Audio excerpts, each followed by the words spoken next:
Magandang gabi mga kababayan, narito po ang result summary ngayong araw ng Martes, April 21. Pero bago ang lahat, paki-like at subscribe na po ang ating channel.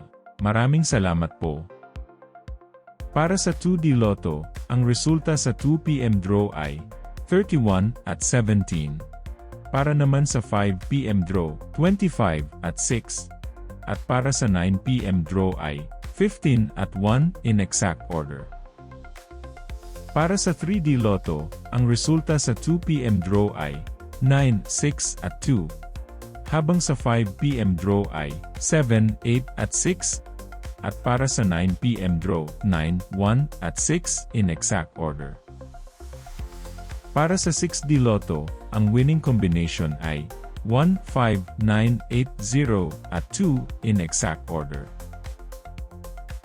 I-pause ang ating video at paki-check mabuti ang inyong mga tickets. Para sa Lotto 642, ang ating winning combination ay 22, 4, 33, 11, 9 at 15 in any order.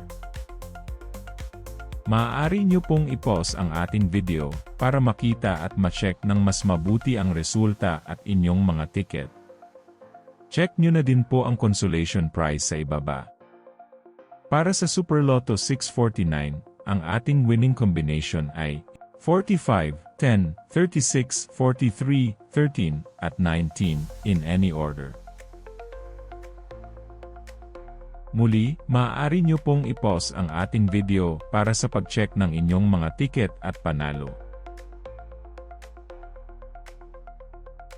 At para sa Ultra Lotto 658, ang ating winning combination ay 58, 34, 43, 5, 40, at 3 in any order.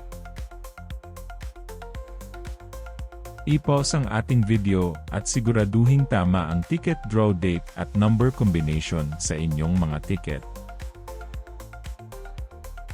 Narito po ang draw schedule at jackpot estimate para bukas. Congratulations po sa lahat ng nanalo. Kita-kita po ulit tayo bukas. Maraming salamat po sa panunood.